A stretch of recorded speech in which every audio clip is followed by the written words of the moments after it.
Praise the Lord. இந்த காலை நேரத்துல வந்திருக்கிற ஒவ்வொருவரையும் இயேசுவின் நாமத்தினால வரவேற்கிறோம். இப்போ கூட எல்லாரும் கர்த்தருடைய வார்த்தை கேட்கறதுக்கு முன்னாடி இருக்கிற இடங்கள்ல கண்களை மூடி தலைகளை தாழ்த்தி ஒரு அவர் நம்ம கிட்ட பேசும்படியா நம்ம அப்படியே கரத்துல ஒப்பு கொடுப்போம். அன்பின் பரலோக பிதாவே, அப்பாவும் நன்றியோடு துதிக்கிறோம், ஸ்தோத்திரிக்கிற இயேசுப்பா. இந்த காலை நேரத்திற்காய் நன்றி செலுத்துகிறோம் டாடி. அப்பா, இந்த நேரத்துல ஆண்டவரே கர்த்தர் எங்க கூட பேசுங்கப்பா. அதிகாலையில் என்னை தேடுகிறவர்கள் என்னை கண்டடைகிறார்கள் என்ற வார்த்தையின்படி அப்பா உண்மை தேடி வந்திருக்கிற அப்பா எங்க ஒவ்வொருவரு கூடயும் நீங்க பேசுங்க இயேசுப்பா. நீங்க என்ன பேசுத்தமா இருக்கீங்களோ அந்த வார்த்தை மாத்திரம் வெளிப்படட்டும் ஆண்டவரே. பேசுகிறது நீங்கள் அல்ல, பிதாவின் ஆவியானவர் என்ற வார்த்தையின்படி ஆவியானவர் வெளிப்படுங்க. உம்முடைய கரத்துல ஒப்பு கொடுக்கிறோம். உம்முடைய சத்தத்தை கேட்டு ஆண்டவரே உங்க சத்தத்தை செய்யறதுக்கு எங்களுக்கு உதவி செய்யுங்க. தரை மட்டும் தாழ்த்துகிறோம். இயேசுவின் மூலம் ஜெபிக்கிறோம் நல்ல பிதாவே, ஆமென். ஆமென். கரங்கள்ல பைபிள் இருக்கிறவங்க, வேதம் இருக்கிறவங்க எடுத்துக்கோங்க. யோபு 33வது அதிகாரம் 4வது வசனம். யோபு 33:4. தேவனுடைய ஆவியானவர் என்னை உண்டாக்கினார். சர்வ வல்லவருடைய சுவாசம் எனக்கு உயிர் கொடுத்தது. ஆமென். யோபு 33வது அதிகாரத்துல அவர் அழகா சொல்லியிருக்கிறாரு. ஆவியானவர் தேவன் வந்துட்டு என்னை உண்டாக்கினாரு. அவருடைய சுவாசம் வந்துட்டு எனக்கு வந்துட்டு உயிர் கொடுத்தது அப்படின்னு சொல்லிட்டு ஆஹ் சொல்றாங்க. எலிஹு வந்துட்டு ஆக்சுவலி யோபுவை நோக்கி சொல்ற வார்த்தைகள்லாம் இது.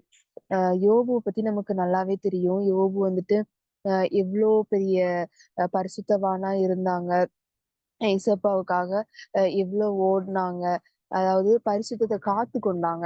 ஆக்சுவலி பார்த்துக்கிட்டோம் அப்படின்னா அவங்கள மாதிரி ஒரு பாடுகள் யாருக்குமே வந்திருக்காது.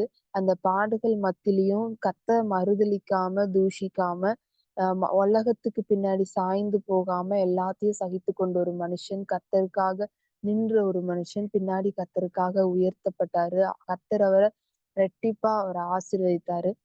அந்த யோபு வந்துட்டு அவருடைய வாழ்க்கை ஒவ்வொன்றையும் நம்ம பார்த்துக்கிட்டோம் அப்படின்னா எப்படிப்பட்டதா இருந்தது அப்படின்னு நமக்கு நல்லாவே தெரியும். யோபு 1வது அதிகாரத்துல நிறைய செல்வம் இருந்துச்சு, நிறைய சந்தோஷம் இருந்துச்சு அவங்க லைஃப்ல.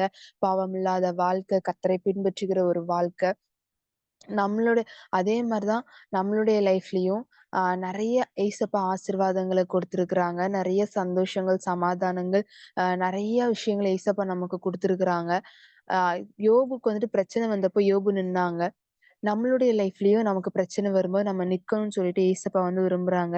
இந்த வார்த்தையில நம்ம பார்த்துக்கிட்டோம் அப்படின்னா ஆவியானவர் நம்மளே உண்டாக்கினார். தேவனுடைய ஆவியானவர் தான் நம்மளை உண்டாக்கினார். நம்மளை உண்டாக்கினது யாரா? ஆவியானவர். அவர் தான் நம்மளையும் உண்டாக்கியிருக்காங்க. அவருடைய சுவாசம் நமக்கு உயிர் கொடுத்தது. நமக்கு ஆதியாகமம் 1வது அதிகாரத்துல நமக்கு நல்லாவே தெரியும். ஏசப்பா ஒரு மனுஷனை எப்படி உருவாக்குனாங்க, எப்படி உயிர் கொடுத்தாங்க அப்படின்ட்டு. சர்வ வல்லமையுள்ள தேவன் தம்முடைய கரத்தினால ஒரு மண்ணாகிய களிமண்ணை எடுத்து வனைந்து ஒரு மனுஷனை உண்டாக்கி தன்னுடைய சுவாசத்தை கொடுத்து அவனுக்கு வந்துட்டு உயிரை கொடுத்தாங்க. ஆதாமுக்கு உயிர் கொடுத்தாங்க. அவனுடைய சந்ததியா நம்ம எல்லாருமே இருக்கோம். அற்ப அற்பமா எண்ணப்பட்ட மண்ணாகிய ஒரு மனுஷனை கர்த்தர் இவ்ளோ அழகா உண்டாக்கி வச்சிருக்கிறாங்க. தம்மை போல உண்டாக்கி வச்சிருக்கிறாங்க. நம்ம ஒவ்வொருவரையும் அவரை போல உண்டாக்கி வச்சிருக்கிறாங்க. இந்த உலகத்துல நம்மள கர்த்தர் படைத்து அவருடைய சித்தம் செய்வதற்காக ஏசப்பாவை நம்ம ஃபாலோ பண்ணணுங்கிறதுக்காக உண்டாக்கி வச்சிருக்கிறாங்க. ஆனா அநேக நேரங்கள்ல நம்ம எப்படிப்பட்டவங்களா நம்ம எப்படி நினைக்கிறோம் அப்படின்னா, இந்த உலகத்துல நான் தனியா இருக்கேன். என் கூட யாரும் இல்ல. நான் சொல்றத கேட்கறதுக்கு யாரும் இல்ல. என்கிட்ட அன்பா இருக்கிறதுக்கு யாரும் இல்ல. இப்படின்னு சொல்லிட்டு அநேக நேரங்கள்ல நம்ம நினைச்சுக்கிட்டு இருப்போம். நான் பேசுறதை கேட்கறதுக்கு யாரும் இல்ல. என் என் கூட நடக்கிறதுக்கு, என்கிட்ட கொஞ்சம் பாசமா பேசுறதுக்கு, அ எ என்ன கேர் பண்ணி பாத்துக்கிறதுக்கு நம்ம யாரும் இல்ல. என்ன வழிநடத்துறதுக்கு யாரும் இல்ல நம்ம நினைச்சுக்கிட்டு இருக்கோம். ஆனா நம்ம கூட சர்வ வல்லமையுள்ள தேவன் இருக்காங்க. ஏசப்பா வந்துட்டு ஒவ்வொரு நாளும் நம்ம கூட இருக்கிறாங்க. நம்மள வழிநடத்திக்கிட்டு இருக்கிறாங்க. இன்னைக்கு மாத்திரம் கிடையாது. தாயின் கருவில் உருவாகுறதுக்கு முன்னமே அவருடைய கண்கள் வந்து நம்மள கண்டுச்சாம். நம்மளுடைய தாயின் கருவுல உருவாகுறதுக்கு முன்னமே அவர் நம்மள தெரிந்து கொண்டிருக்காங்க. அவருடைய திட்டத்த நிறைவேற்றுவதற்காக, ஏசப்பாவுடைய சித்தத்த நம்ம செஞ்சு முடிக்கிறதுக்காக, நம்மள அப்பவுமே அவர் வந்து தெரிந்து கொண்டிருக்கிறாங்க. அ நம்ம ஒவ்வொருவர் மேலயும் ஒரு பெரிய திட்டத்த வச்சிருக்கிறாங்க. அப்படிப்பட்ட ஒவ்வொரு ஒவ்வொரு மனுஷனும் விலையேற பெற்றவங்களா நம்ம ஒவ்வொருத்தருமே இருக்கிறோம். அவருடைய சித்தத்த செய்யறதுக்காக இந்த உலகத்துல நெறைய பேர் ஏசப்பா உருவாக்கியிருக்காங்க. நெறைய மனுஷங்க, நெறைய வாலிபர்கள், நெறைய குழந்தைங்க, நெறைய பெரியவங்க, நெறைய பாஸ்டர்ஸ் இருக்காங்க. நெறைய பேர் இருக்காங்க. ஆனா அவர்கள் எல்லார் மத்தியிலயும் கர்த்தர் நம்ம ஒவ்வொருவரையும் முன்குறிச்சு அழைத்து நம்மள இந்த இடத்துக்கு கூட்டிட்டு வந்திருக்கிறாங்க. நம்ம நெனைக்கிறோம் நெறைய டைம்ல, அ என்ன வந்துட்டு ஏசப்பா உண்டாக்கிட்டாங்க. எனக்கு பிரச்சனைகள் இருக்கு, பாடுகள் இருக்கு. இதுல வந்து இத ஓவர் கம் பண்றதுக்கு என்னால முடியல. என்னால நிலைச்சிருக்கிறதுக்கு என்னால முடியல. என்னால இந்த ப்ராப்ளம சால்வ் பண்றதுக்கு, இந்த ப்ராப்ளம ஜெயிக்கிறதுக்கு என்னால முடியலன்னு சொல்லி நம்ம நெறைய நேரங்கள்ல சோர்ந்து போயிருக்கலாம். ஆனா, அழகா ஒரு பைபிள்ல ஒரு வசனம் இருக்கும். எனக்கு ரொம்ப புடிச்ச ஒரு வார்த்தை. நான் விசுவாசிக்கிறவர் இன்னார் என்பதை அறிந்திருக்கிறேன். நான் விசுவாசிக்கிறவர் இன்னார் என்பதை அறிந்திருக்கிறேன். நீங்க அறிஞ்சிருக்கிறீங்களா? நீங்க விசுவாசிக்கிறவர் யார் அப்படிங்கிறத அறிஞ்சு கொள்ளலன்னா, இன்னைக்கு அறிஞ்சுக்கோங்க. அவர்தான் நம்மை உண்டாக்கின தேவன். நமக்கு உயிர் கொடுத்த தேவன். சர்வ வல்லவருடைய சுவாசம் எனக்கு உயிர் கொடுத்தது. சர்வ வல்லமையுள்ள தேவன். நான் விசுவாசிக்கிறவர் யாரு? சர்வ வல்லமையுள்ள தேவன். எல்லாவற்றையும் செய்து முடிக்க வல்லமையுள்ள தேவன். எல்லாவற்றையும் ஜெயிக்கிறதுக்கு எனக்கு பலன் கொடுக்கிற ஒரு தேவன். எல்லாவற்றிலயும் திடமா அப்படி ஸ்ட்ராங்கா நிக்கிறதுக்கு எனக்கு பலன் கொடுக்கிற சர்வ வல்லமையுள்ள தேவன் தான் யாரு?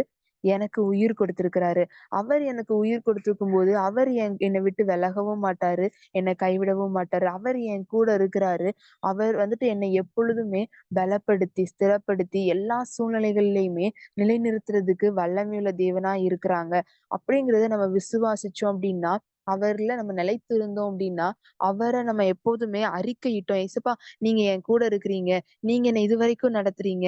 நீங்க இதுவரைக்கும் என்ன பலப்படுத்தியிருக்கீங்க.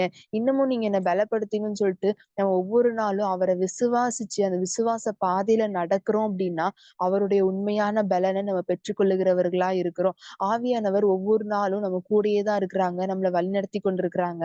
ஆனா எந்த டைம்ல நமக்கு உதவி தேவையோ, அந்த டைம்ல கரெக்ட்டா உதவி பண்றாங்க.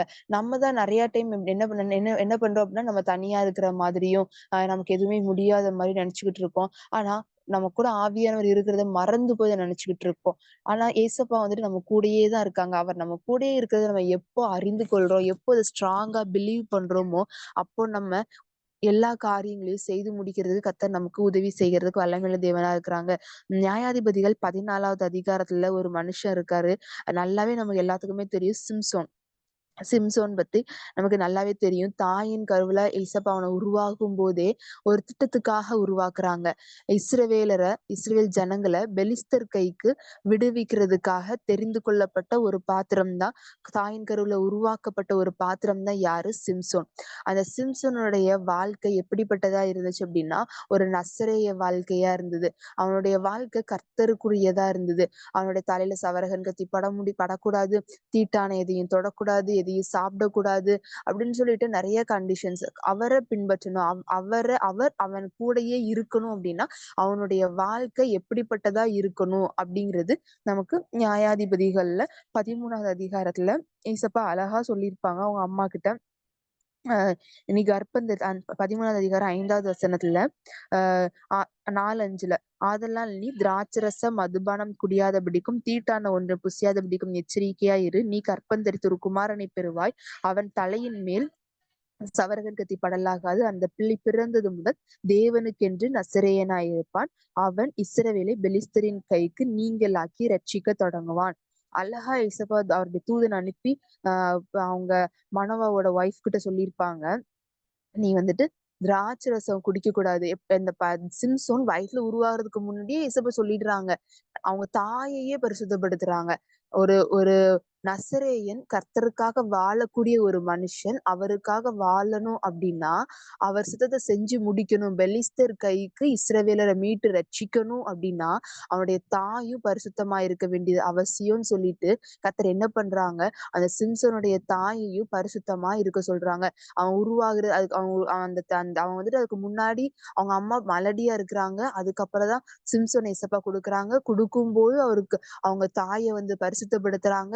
நீ இப்படிலாம் இருக்கணும்னு சொல்லிட்டு பரிசுத்தப்படுத்தி, அவங்கள ஒழுங்கா இருக்க வச்சு, அதுக்கப்புறம் அவங்க பிள்ளையும் எப்படி இருக்கணும்னு சொல்ற ஒரு கட்டளைய குடுக்குறாங்க.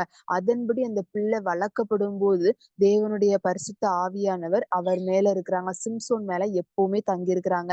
அவர் இருக்கிற பலத்தினால சிம்சோன் ஒவ்வொரு காரியங்களையும் செஞ்சு கொண்டு வரான். இஸ்ரவேல் ஜனங்கள் மத்தியில சிம்சோன் ஒரு நியாயாதிபதியா, இஸ்ரவேலர பெலிஸ்தியர் கைக்கு விலக்கி ரட்சிக்கிற ஒரு ரட்சகனா கர்த்தர் அந்த சிம்சோன பயன்படுத்தி கொண்டு வராங்க. இதே மாரிதான் நம்ம ஒவ்வொருவரையும் கர்த்தர் தாயின் கருவுல உருவாகுறதுக்கு முன்னாடியே பரிசுத்தப்படுத்தி நம்மள ஒவ்வொரு நாளும் நம்முடைய தாய் மூலமா, அதாவது நம் நெறைய நெறைய கரு நமக்கு தெரியும். நெறைய பிள்ளைங்க அ கருவிலேயே அழிந்து போயிருக்கிறாங்க. பிறந்த உடனே இறந்து போயிருக்கிறாங்க. நெறைய பேரு பிள்ளைங்க வயித்துல இருக்கும்போதே தாய் வந்து சூசைட் பண்ணிக்கிறாங்க. இந்த மாரி நெறைய சம்பவங்கள் கேட்கிறோம். இப்படி நெறைய விஷயங்கள் இருக்கும்போது, ஏதோ ஒரு ஏதோ ஒரு இடத்துல, ஏதோ ஒரு தாய்க்கு நம்மள ஏசப்பா எவ்வளோ அழகா நம்மள பாதுகாத்து, கருவிலேயே நம்மள பாதுகாத்து, அவருடைய சித்தத்த நிறைவேற்றணுங்கிறதுக்காக, ஏற்ற சமயத்துல வெளில கொண்டு வந்து, இம்மட்டும் நம்மள பாதுகாத்து வழிநடத்தி வந்துகிட்டு இருக்காங்க. நம்ம ஒரு வேள அவர் நம்ம மேல வச்சிருக்க திட்டத்த அறியாதவங்களா இருக்கலாம். என் மேல ஏசப்பா என்ன திட்டம் வச்சிருக்காங்க? எங்க அம்மா கிட்டலாம் அப்படி சொல்லல. என்கிட்டலாம் அப்படி சொல்லல. என்கிட்ட அந்த திட்டம் எனக்கு ஏசப்பா என் மேல வச்சிருக்க திட்டம் எனக்கு தெரியல.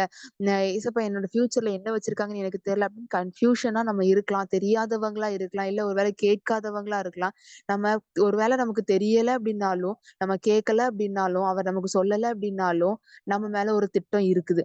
அவர் ஒவ்வொரு மனுஷனையும் உருவாக்குறதுக்கு ஒரு திட்டம் இருக்குது. ஒரு நோக்கம் இருக்குது. அத அறிந்து கொள்ள வேண்டியது தான் நம்மளுடைய கடமை. சிம்சோன எப்படி ஒரு திட்டத்துக்காக கர்த்தர் தெரிந்து கொண்டு, அவன வந்துட்டு இஸ்ரவேல் ஜனங்கள் மத்தியில நிறுத்துனாங்களோ, அதே மாரி நம்மளையும் ஏசப்பா உருவாக்கி இந்த உலகத்துல, இந்த இந்திய தேசத்துல நிறுத்துனதுக்கு, நீங்க இருக்கிற கிராமத்துல நிறுத்துறதுக்கு ஒரு நோக்கம் உண்டு. ஒவ்வொருவரையும் கர்த்தர் உருவாக்கி வச்சிருக்கிறதுக்கு ஒரு நோக்கம் உண்டு. நம்மள ரட்சித்து வச்சிருக்கிறதுக்கு ஒரு நோக்கம் உண்டு. நம்மள படைத்து உருவாக்கி நம்ம காலேஜ்ல, ஸ்கூல்ல, நம்ம இருக்கிற ஒர்க் பண்ற இடங்கள்ல நம்மள நிற்க வச்சிருக்கிறதுக்கு ஒரு நோக்கம் உண்டு. அந்த சிம்சோன கர்த்தர் எப்படி பரிசுத்தப்படுத்தி வச்சிருந்தாங்களோ, அதே மாரி நம்மளும் இந்த நாட்கள்ல பரிசுத்தம் உள்ளவங்களா இருக்கணும் அப்படின்னு சொல்லிட்டு ஏசப்பா விரும்புறாங்க.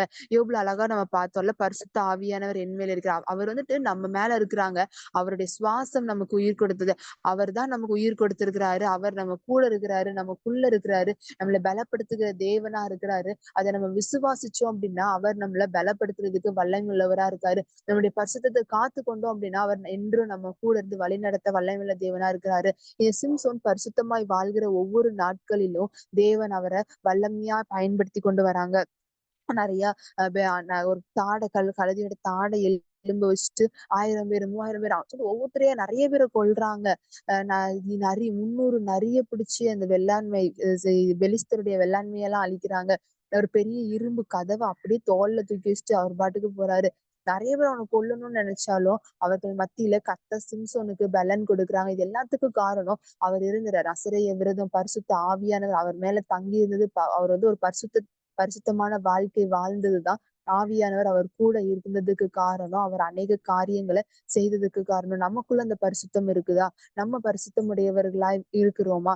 நம்மளுடைய வாழ்க்கை பரிசுத்தம் உள்ளதா இருக்குதா? நம்ம பரிசுத்தம் உள்ளவங்களா இருந்தா மட்டும் நம்மளும் ஒரு நசரேயனா, கர்த்தர் தம்முடைய திட்டத்த நம்ம மேல வைத்திருக்கிறாங்கங்கிறத அறிந்து கொண்டு, அவருடைய சித்தத்த செய்யணும் அப்படிங்கிற ஒரு நோக்கத்தோடு நம்ம பரிசுத்தத்தை காத்துக் கொண்டா மட்டும் தான் நம்மளால அவர் சித்தத்தை செய்து முடிக்கிறவர்களா இருக்க முடியும். அவருக்காக நம்ம நிற்கிறவங்களா இருக்க முடியும். நம்ம இருக்கிற இடங்கள்ல அவர் நம்ம மேல வச்சிருக்கிற திட்டத்த அறிந்து கொள்ள முடியும். அவருக்காக நம்ம எல்லாவற்றையும் செய்து முடிக்க முடியும். இந்த காலை நேரத்திலயும் ஏசப்பா விரும்புகிற காரியம் அதுதான். அவருடைய திட்டத்த நம்ம செஞ்சு முடிக்கணுமா? அவருடைய நோக்கத்த நம்ம செஞ்சு முடிக்கணுமா? பரிசுத்தத்தை காத்துக்கொள்ளுங்க. பரிசுத்தத்தை காத்துக்கொள்ளுங்க. பரிசுத்தமுள்ள வாழ்க்கை தான் நம்மள அவருடைய சித்தத்தை செய்து முடிக்கிறதுக்கு ஏற்ற வழியில நம்மள நடத்துது. பரிசுத்தம் இல்ல அப்படின்னா, நம்மளால நெனைச்சிருக்க முடியாது. பரிசுத்தம் இல்ல அப்படின்னா, அவர் சித்தத்த செஞ்சு முடிக்க முடியாது. சிம்சோன் என்னைக்கு பரிசுத்தத்த இழந்து போனாரோ, எப்போ அவனுடைய வாழ்க்கை ஒரு ஸ்திரீயின் கையில அப்படி விழுந்து போனதோ, அதுக்கப்புறம் அவனால அந்த இஸ்ரவேல் ஜனங்க பெலிஸ்தரை எதிர்த்து அவங்க முன்னாடி நிற்க முடியல. அந்த பெலிஸ்தரை எதிர்த்து அவங்க முன்னாடி போராட முடியல. அதுக்கப்புறம் அவனுடைய லைஃப்ல நம்ம பார்த்துக்கிட்டோம் அப்படின்னா, நெறைய தோல்வி வருது. அவனுடைய கண்கள் பிடுங்கப்படுது. அவனுடைய வீடு இழக்கப்படுது. பெற்றோர் தகப்பன இழந்து போறான். உறவினர்கள இழந்து போறான். இஸ்ரேல் ஜனங்கள விட்டு பிரிக்கப்படுறான். ஒரு ஜெயில்ல போடப்படுறான். அடிமையா இருக்கிறான். பார்வைய இழந்து, ஆவியானவரை இழந்து, சந்தோஷத்தை இழந்து, சமாதானத்தை இழந்து, அந்த இடத்துல ஒரு ஒரு வேலைக்காரன போல ஒரு அடிமையா ஒரு ஜெயில்ல மாவரைச்சுக்கிட்டு இருக்கான். அந்த இடத்துல எவ்வளவு கஷ்டமா இருந்திருக்கும்ல அவனுக்கு.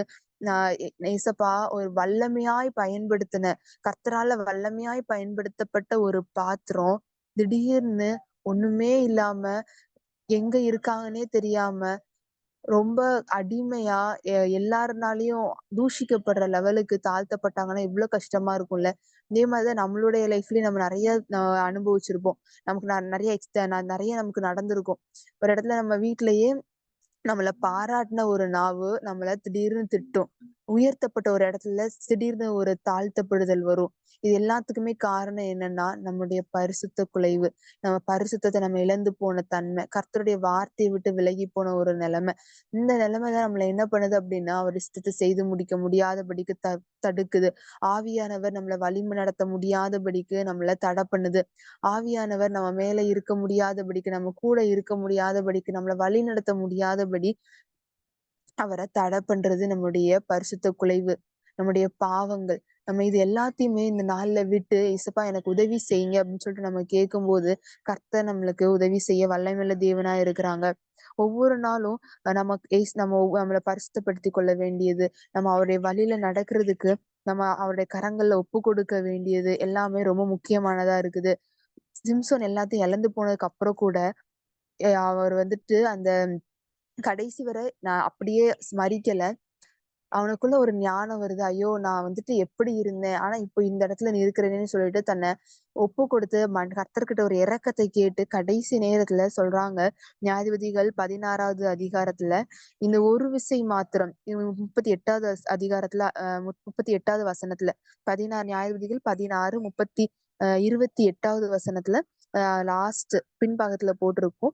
இந்த ஒரு விசை மாத்திரம் என்னை நினைத்தருளும் தேவனே பலப்படுத்தும். இயேசுப்பா என்ன இந்த ஒரு விசை மாத்திரம் நினைச்சிருலுங்க. நான் வந்து தப்பு பண்ணிட்டேன். நான் பாவம் பண்ணிட்டேன் தான்.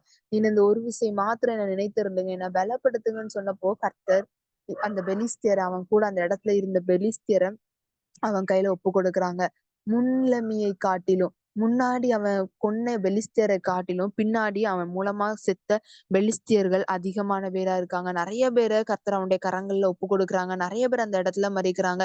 நெறைய பேருடைய ஜீவன் அந்த இடத்துல போகுது. அந்த இடத்துல இஸ்ரவேலர கஷ்டப்படுத்தின இஸ்ரவேலர அடிமைப்படுத்தி வைத்திருந்த பெலிஸ்தியர கர்த்தர் சிம்சோன் கையில ஒப்பு கொடுக்குறாங்க. இதே மாரி இந்த நாள்ல நம்மளையும் ஏசப்பா கர்த்தர் நம்ம ஒப்பு கொடுக்கிறோம் அப்படின்னா, பரிசுத்தமுள்ள வாழ்க்கைக்கு நம்மள ஒப்பு கொடுக்கிறோம் அப்படின்னா, கர்த்தர் அநேக பெலிஸ்தியர்களை நம்முடைய கரங்கள்ல ஒப்பு கொடுக்க வல்லமையுள்ள தேவனா இருக்காங்க. நம்மளை பலவீனப்படுத்துகிற பெலிஸ்தியன், நம்மளை சோர்வுபடுத்துகிற பெலிஸ்தியன், கர்த்தரை விட்டு பிரிக்கிற பெலிஸ்தியன், கர்த்தருடைய சித்தத்தை செய்ய முடியாதபடிக்கு தடுக்கிற பெலிஸ்தியன், கர்த்தருடைய ஞானத்தை அறிந்து கொள்ள முடியாதபடிக்கு தடுக்கிற பெலிஸ்தியன், ஆவியானவர் நம்மளை வழி நடத்த முடியாதபடிக்கு தடுக்கிற பெலிஸ்தியனை நம்மளை விட்டு அப்புறப்படுத்தி அவனை நம்முடைய கரங்கள்ல நம்முடைய காலு கீழே ஒப்பு கொடுக்கறதுக்கு கர்த்தர் வல்லமையுள்ள தேவனா இருக்கிறாங்க. இந்த நாள்ல நம்மளும் ஏசப்பா எனக்கு உதவி செய்யுங்க, என்னை பலப்படுத்துங்க கர்த்தாவே, நான் உங்க சித்தத்தை செய்து முடிக்க என்னை பலப்படுத்துங்க அப்படின்னு சொல்லிட்டு நம்ம கேட்டோம் அப்படின்னா, கர்த்தர் நம்மளை பலப்படுத்துறதுக்கு வல்லமையுள்ள தேவனா இருக்காங்க. அவரால செய்யக்கூடாத அதிசயமான காரியம் ஒண்ணுமே கிடையாது. அவர் நமக்காக தன்னுடைய ஜீவனையே கொடுத்திருக்கிறாங்க. தன்னுடைய உயிரையே கொடுத்திருக்கிறாங்க. நமக்காக தன்னுடைய ரத்தத்தை சிந்தியிருக்கிறாங்க. அந்த ரத்தம் சகல பாவங்களையும் நீக்கி நம்மளை சுத்திகரிக்குமா. அந்த ரத்தத்தினால கழுவுங்க நம்ம சொல்லும்போது, கர்த்தர் அவருடைய ரத்தத்தினால நம்மளை கழுவி நம்மளை பலப்படுத்துறதுக்கு மீண்டும் நம்ம இழந்த நிலைமையிலிருந்து மீண்டும் நம்மளை எழும்பி நிற்க செய்யறதுக்கு அவர் சித்தத்தை நிறைவேற்றுகிற பாத்திரமாய் நம்மளை வணைந்து கொள்வதற்கு கர்த்தர் வல்லமையுள்ள தேவனா இருக்காங்க. கையில கெட்டுப்போன ஒரு பாத்திரத்தை அப்படியே தூக்கி தூர போடுகிற தேவன் நம்முடைய தேவன் கிடையாது. நம்மள ஒவ்வொரு நாளும் வணைந்து அதை பரிசுத்தப்படுத்தி மீண்டும் ஒரு நல்ல பாத்திரமா, மீண்டும் உபயோகமுள்ள பாத்திரமாய், அவருடைய சித்தத்தை செய்து முடிக்கக்கூடிய பாத்திரமாய், நிரம்பி வழிகிற பாத்திரமாய், எந்த நற்காரியத்திற்கு உபயோகமுள்ள பாத்திரமாய் நம்மளை மாற்றுவதற்கு கர்த்தர் வல்லமையுள்ள தேவனா இருக்காங்க.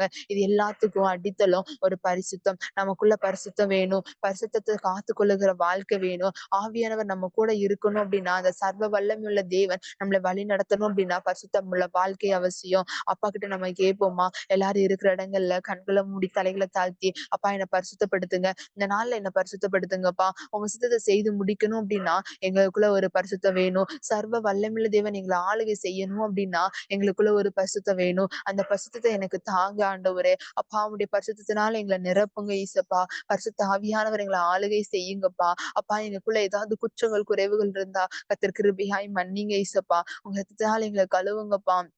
புது சிருஷ்டியாய் மாற்றுங்கப்பா. புது சிருஷ்டியாய் மாற்றுங்க ஆண்டவரே. இந்த நாள்ல எனக்கு உதவி செய்யுங்க ஏசப்பான்னு ஏசப்பாட்ட கேட்போமா. அப்பா நாங்க உங்க சித்தத்த செய்து முடிக்கிறதுக்கு எங்களுக்கு கிருபை கொடுங்க. இன்னும் உங்கள்ல பலன் கொள்ள எங்களுக்கு உதவி செய்யுங்க ஏசப்பா. அப்பா எங்களுக்கு உதவி செய்யுங்க, உதவி செய்யுங்கன்னு ஏசப்பாட்ட கேளுங்க. கேட்கிற எவனும் பெற்றுக்கொள்கிறான். கேட்கிற எவனும் பெற்றுக்கொள்கிறான். நம்ம கேட்கும்போது கர்த்தர் நம்மள அப்படியே தூர தூக்கி போட்டுட்டு போகிற தேவன் கிடையாது. காது கேட்காத மாரி போகிற தேவன் கிடையாது. விட்டு விட்டுட்டு போகிற தேவன் கிடையாது. நம்ம கூப்பிடும்போது கூப்பிடுகிற சத்தத்துக்கு உடனே ஓடி வந்து பதில் கொடுக்கிற தேவன். நம்ம பிள்ளைங்க நம்ம கிட்ட திரும்பி வருதுன்னு தெரிஞ்ச உடனே ஓடி வந்து அணைத்துக் கொள்ளுகிற தேவன். மீண்டும் ஒரு ராஜ வஸ்திரத்தையும் முத்திர மோதிரத்தையும் பாதரட்சைகளையும் கொடுத்து நம்மை அழகு பார்க்கிற தேவன். நம்மளை அழகுபடுத்தி அவருடைய சித்தத்தை நிறைவேற்றுவதற்கு உயர் ஸ்தலங்களில் நிற்க பண்ணுகிற தேவன். நமக்காக எழுந்து பிரகாசிக்க, தமக்காக எழுந்து ஓடுவதற்கு நம்மள இப்படி ஸ்திரப்படுத்துகிற தேவன், நம்மளை உயர்த்துகிற தேவன் இந்த வேலையில நம்ம மத்தியில உலாவி கொண்டிருக்கிறாங்க. நம்ம முழு இருதயத்தோடு கேட்டோம் அப்படின்னா நம்முடைய பரிசுத்தத்தை காத்துக்கொள்ள நமக்கு உதவி செய்கிற தேவனா இருக்கிறாங்க. மீண்டும் நம்மளை எழுந்து பிரகாசிக்கிறதற்கு நம்மள தேசத்துக்கு ஒளியாகவும் விளக்காகவும் வெளிச்சமாகவும் உப்பாகவும் எடுத்து நிறுத்த கர்த்தர் வல்லமையுள்ள தேவனா இருக்காங்க.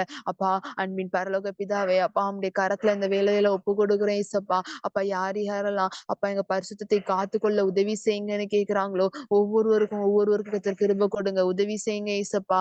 ஆண்டவரே நீங்க எல்லாருக்கும் உதவி செய்யும்படியாய் ஜெபிக்கிறோம் ஆண்டவரே. அப்பா உம்மால ஆகாத காரியம் ஒண்ணுமே இல்ல டாடி. அப்பா இந்த வேலையில எங்க மத்தியில இறங்கி வாங்க. எங்க மத்தியில இறங்கி வாங்க ஆண்டவரே. அப்பா நீங்க ஒவ்வொருவரையும் தொடுங்க. அப்பா பரிசுத்தத்தை இழந்து போன நிலைமையில இருக்கிற ஒவ்வொருவரையும் கர்த்தர் நீங்க பலப்படுத்துங்க. மீண்டும் பரிசுத்தத்தை காத்துக்கொள்ள உதவி செய்யுங்க ஆண்டவரே. அப்பா தேவனுடைய ஆவியானவர் எப்பொழுதும் எங்க மேல தங்கி இருக்கிறதற்கு, உங்க சித்தத்தை செய்து முடிக்கிறதுக்கு பரிசுத்தம் எவ்வளவு இம்பார்ட்டன்டானதா இருக்குதுப்பா. அந்த பரிசுத்தத்தை காத்துக்கொள்ள எங்களுக்கு கிருபை தாங்கப்பா. ஆண்டவரே உம்முடைய கரத்துல எங்களை ஒப்பு கொடுக்கிறோம் ஏசப்பா. கேட்கிற எவனும் பெற்றுக்கொள்ளுகிறான் என்ற வார்த்தையின்படி அப்பா கேட்கிற ஒவ்வொருவரையும் அதை நீங்க பரிசுத்தப்படுத்துங்க, பலப்படுத்துங்கப்பா. உங்களுடைய கரத்துல ஒப்பு கொடுக்கிற ஆண்டவரே. அப்பா நீங்க இப்படி செய்ய போவதற்காய் நன்றிப்பா. நீங்க ஒவ்வொருவரையும் பரிசுத்தப்படுத்துகிறதுக்காய் நன்றி ஆண்டவரே. அப்பா எங்களுடைய பழைய வாழ்க்கை எல்லாவற்றையும் களைந்து போட்டதற்காய் நன்றி. உங்க சித்தத்தை அப்பா செய்து முடிக்க ஒவ்வொருவருக்கும் கிருபை கொடுக்க போவதற்காய் நன்றி செலுத்துகிறோம் ஏசப்பா. நன்றி டாடி, நன்றி ஏசப்பா. அப்பா அற்பமானவர் கடமையை மாத்திரம் செஞ்சிருக்கிறப்பா. எல்லா தீகரணத்தையும் மகிமையும் ஒருவருக்கே செலுத்துகிறோம் ஆண்டவரே. நீங்க பெருகவும் நாங்க சிறுகவும் வேணும்படியாய் ஜெபிக்கிறோம். தரை மட்டும் தாழ்த்துகிறோம். இயேசு கிறிஸ்துவின் மூலம் ஜெபிக்கிறோம் எங்கள் ஜீவனுள்ள நல்ல பிதாவே, ஆமென். என் ஆத்துமாவே கர்த்தரை ஸ்தோத்திரி, என் முழு உள்ளமே அவருடைய பரிசுத்த நாமத்தை ஸ்தோத்திரி. என் ஆத்துமாவே கர்த்தரை ஸ்தோத்திரி. கர்த்தர் செய்த சகல உபகாரங்களையும் என்றைக்கும் மறவாதே. Amen. Thank you. God bless you.